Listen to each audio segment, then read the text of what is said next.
Sheen haul! Spending $1,000 on Shein! Me, Shein! Shein, take all my money! Yay, Shein, Shein, Shein! I love Shein! Shein! I'm going to spend my whole paycheck on Shein because I have no self-control! Somebody just make it stop! I can't unhear it! Is it over? Oh. Oops.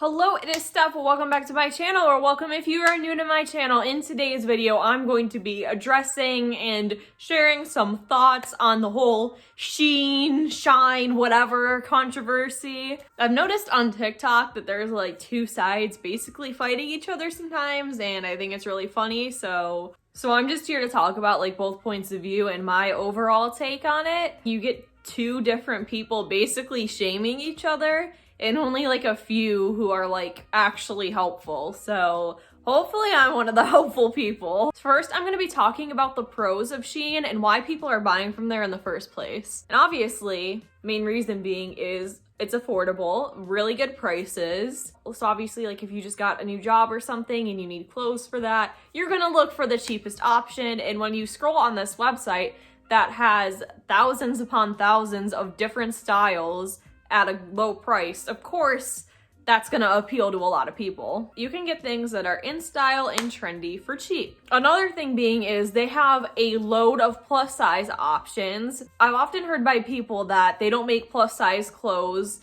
in certain trends, and overall it's just not as cute and fashionable as the things that are made for skinny people. And obviously, no matter your size, you should be able to dress how you want to. So, completely understandable. So I'm going to talk more about the downsides in a little bit, but first I'm going to mention about basically the argument that goes on. There's people who are like, well, this is affordable, this is what I want, I'm going to buy it. And then there's the, well, this isn't ethical, this stuff is made in sweatshops and it's bad for the environment and you shouldn't buy it. But overall, in my personal opinion, I don't think the problem is the people who are buying, you know, things that they need once in a while. It is these influencers who are doing these massive hauls. Like if you can spend $1,000 on that, you can invest money into more sustainable options or secondhand clothes. And since the pandemic had started, Shein sales have went way up and it's just being promoted a crap ton. And every time I scroll through my For You page on TikTok, all these hauls come up and I'm like, excuse me? And also, Shein isn't the only store that's bad overall. Most stores are fast fashion, even like designer brands. So while I understand that Shein isn't the only one, it seems to be the biggest and fastest growing one. So it's probably the problem that should be handled first. I have seen an argument a lot of times where people will say, well, this stuff also is made with child labor. You're typing this on an iPhone. But here's the thing about that. My iPhone that I'm filming on right now, I'm not gonna get a new phone until this one stops working. And with most people with their phones, they don't replace them constantly. When you're buying new trends just to wear for a season and then throwing them away and getting rid of them, then that's being wasteful. So in my personal opinion, it's a really poor attitude and you just don't want to change your ways if you're like, well, this is also made in sweatshops, so I'm gonna spend $300 on clothes from fast fashion brands every month. I am aware that all of my purchases are not perfect and they're all not ethical, but my main goal is to try to be as good about that as I can. So even though I have an iPhone right here, I try to buy all of my clothes secondhand. I try to reuse packaging from things. In fact, I have a whole box of random like other boxes and bags that I'm gonna save. So I'm saving it for when it's like birthdays and Christmas so I can wrap up gifts with those and reuse them. People also really don't need to be spending this money on Shein constantly because it is in thrift stores. I do go thrift shopping quite often, like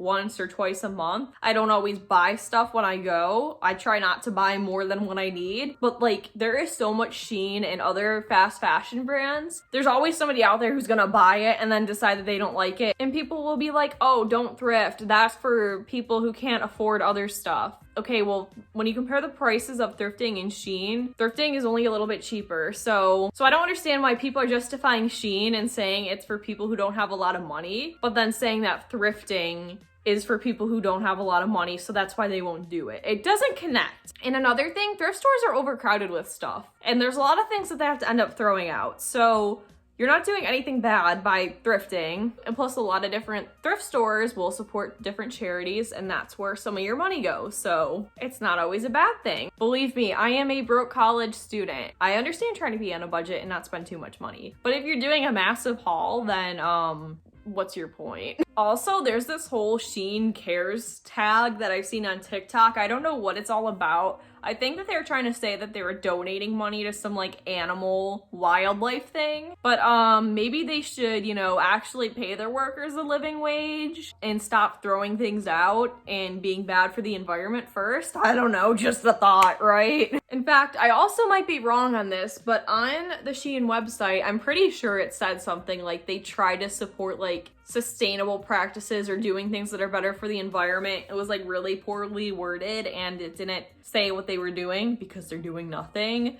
But it's like, okay, you want to get better for the environment? Step one, stop putting every single item in a plastic bag. Like if they're gonna start anywhere, that's probably where they should start. And also this stuff is so low quality. I have a shirt that's from Shein that I thrifted, and it's so thin. Like I got it so I could layer it with things, but I have watched so many different hauls and stuff because before I knew like about how they treated their workers and how it was bad for the environment, I was like, oh, this is a cheap site, I might order from here. And then I saw people get things that did not seem like the thing that they ordered online. And then I realized that I had some things from H&M and Forever 21 because I went through a phase where I was like, oh, this stuff is cheap, I'm gonna buy clothes from there. And some of it is so thin or it had holes in it and I've had to fix it. So I'm like, you know what? It's really not worth it. It's just another one of these stores where the things are gonna fall apart. When my clothes start to fall apart, I always try to fix it and find a way to reuse it. But regardless, it's still annoying when you wear a shirt like 4 times and there's already like a rip in it. And also, Shein has been known to steal stuff from designers. There's people who are trying to start small businesses and, you know, actually do the right thing when it comes to manufacturing their products. Then Shein sees it and they're like, oh yeah, we're gonna recreate this and we're gonna sell it for $5. And there you go. So then everybody buys it from Shein. They get all their money, they treat their workers badly, and then the person who's actually trying to do good and created the design doesn't get anything for it. I do scroll through Shein sometimes for like my inspiration. They have a lot of stuff on there, and it's like, how do they keep up with all those products? And again, most of this stuff is all trends that are gonna disappear in a few years. So yeah, it may only be $5 and you'll wear it all summer long, but what's the point if you're not gonna wear it next year and you're just gonna throw it out or donate it for nobody to buy it because it looks stupid. Anyhow, that is the end of the video. Feel free to share your thoughts down below. I just think this is a very interesting thing going on. I just wanted to get all of this out there. I'm not trying to attack anyone. I'm just trying to, you know, say things exactly how I see them. And yeah, so if you are not subscribed already, subscribe, and I will see you all next time. Bye!